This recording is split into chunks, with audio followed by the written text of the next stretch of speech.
Kingdom Come Deliverance 2 is the best RPG ever created, period. But let's start from the beginning.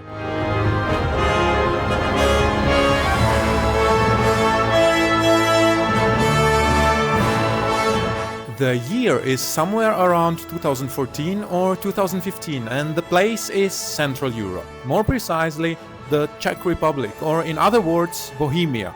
Young Cinnamon is sitting in front of his PC following every scrap of early information about a mysterious medieval RPG in development.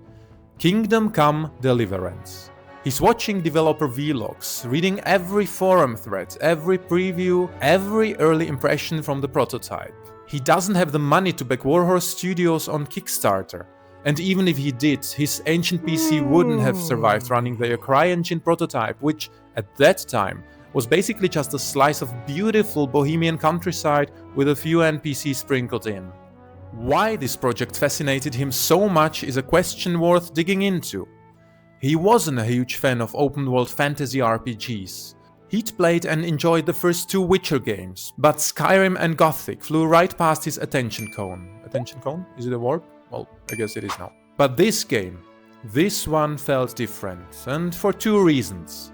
First, it was set in his homeland, Bohemia. Not a generic fantasy world, not a land of dragons and magic, but real medieval Bohemia, with no fantasy nonsense attached. Second, behind the project stood Dan Vavra, the very same guy who created one of his all-time favorite games, Mafia: The City of Lost Heaven. So yeah, the hype was real. Fast forward to 2018. The world is a different place. Cinnamon is now a grown man with a gaming console, no longer having to wonder whether his prehistoric PC can run anything. Just pop the disc in and you are ready to go. So he buys Kingdom Come Deliverance day one. And wow, what a ride! It was everything his younger self dreamed of while devouring every detail Warhorse dropped. It was beautiful. It felt like he could walk out of his real house, turn a corner, and end up in the same forests Henry, the game's protagonist, walked through. Henry wasn't a legendary chosen one shooting fireballs. He wasn't even a hero. He was a lazy blacksmith's son whose greatest ambition in life was to chill in Skalitz, his home village, drink with friends, flirt a little, and avoid responsibility. And threw a little shit at houses when he was at it.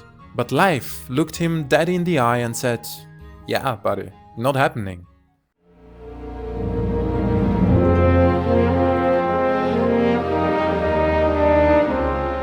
As good as KCD was, it was also undeniably imperfect. It was broken, very broken. The save system relied on expensive savior schnapps. A lot of quests were fragile, and while his ambition was enormous, the final product couldn't quite realize the whole vision.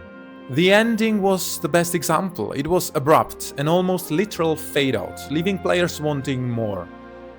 Still, I loved it, flaws and all. Then came 2025.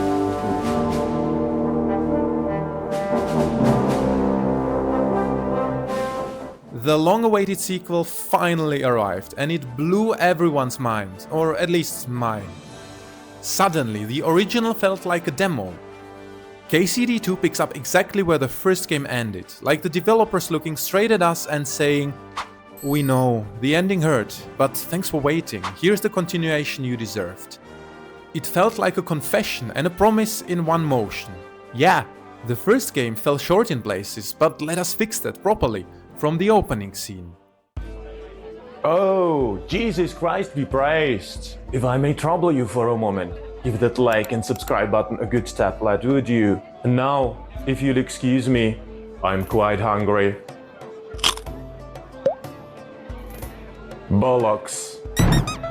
Henry, traveling with Sir Hanushsman, is on his way to deliver a critical message to Otto von Berghoff at Troski Castle. Then everything goes to hell. The group is ambushed and Henry's companions are slaughtered. Suddenly, it's just him and his forever chaotic buddy Hans Capen. And not long after that, even they part ways, leaving Henry alone again. older, more experienced, but still just a regular guy trying to survive the avalanche of medieval politics collapsing on top of him. The story is bigger, the stakes are higher, the battles deadlier and more frequent, but the charm stays. Henry still isn't a superhuman. He's still a guy who likes drinking, friends, and the occasional bathhouse visit. Oh, you touch my tra-la-la. My ding-ding-dong. Everything else, the fights, the chaos, the quests, are just necessities of survival. And that's why it works. That's why you don't just play KCD2, you live it. And it's not just the main story. KCD2 handles everything else in a way that feels shockingly natural. Henry, our hero Henry, the fellow who helps his fellow man. Henry, reliable Henry, he gets the job done the best he can. The game feels essentially unbreakable. I mean, you can probably break it quite easily if you really try to, but during a normal casual gameplay, the game takes seemingly any imaginable action into account. You can play as a saint or wipe out villages. You can sneak, negotiate, steal. The game always has a believable outcome ready for whatever chaos you create. Get caught robbing a house? Well, you've exiled yourself from the town for a while. And if you're unlucky, people will start spreading rumors about you halfway across the region. It's him! It's him, it's him, it's him, it's him, it's him, it's him. And the world is alive in that rare, organic way modern open worlds have forgotten. You can miss entire quest lines simply because you fast traveled instead of riding through the woods. Maybe if you'd taken the long route, you would have met a stranger on the road, overheard a conversation, learned a local legend you might want to look into, and just lived, just experienced. KCD never grabs your head and screams, "Go here now!" The game trusts you to explore or not to explore, and it's equally happy with you either way. There's even a secret ending somewhere around the half of the game. If you manage to do a certain thing during a certain sequence, you change the history and the game ends. Well, sure, it's more or less just a glorified game over scene, but the very fact that Warhorse actually built that sequence says everything about the game's philosophy. Because here's the thing. KCD2 feels like a game made because the developers wanted to make it, and not because a publisher needed quarterly returns or investor-friendly engagement funnels. It gives you content, but it doesn't force you to consume any of it. There is no other game coming to my mind right now that gives less fuck about how much you played than KCD2, maybe with the exception of Elden Ring. It lets you miss things, entire storylines even, simply because you took fast travel instead of riding through the countryside. You don't get punished, no flashing icons, no pop-ups, no "Mr. Ubisoft, here is legendary armor." You just never get to see those missed things, and it's completely fine. It's a design philosophy almost extinct in AAA gaming. Trusting the player. KCD2 also acts as the fulfillment of every promise the first game couldn't deliver due to budget constraints. We finally got crossbows, and we finally got blacksmithing, which is a system that makes sense because Henry is literally a blacksmith's son. Everything missing in KCD1 because the money ran out is here, finished, polished, and fully integrated. And do you know why? Because the team took the money the first game earned them and used it to make this masterpiece. What? And speaking of money, KCD2 cost roughly $40 to $50 million to make. And the entire budget was covered on day one.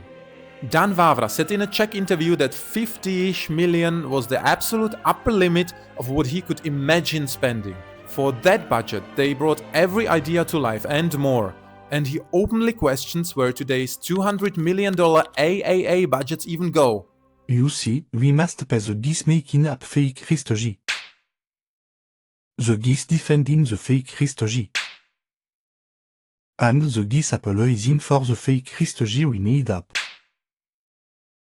So yeah, they deserved my $80 for the deluxe edition on day one.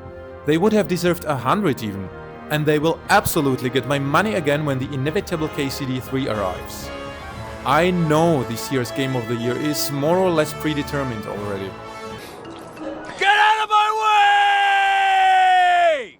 But KCD2 is my Game of the Year. What's yours? The most adventure I was expecting was a fuck or two.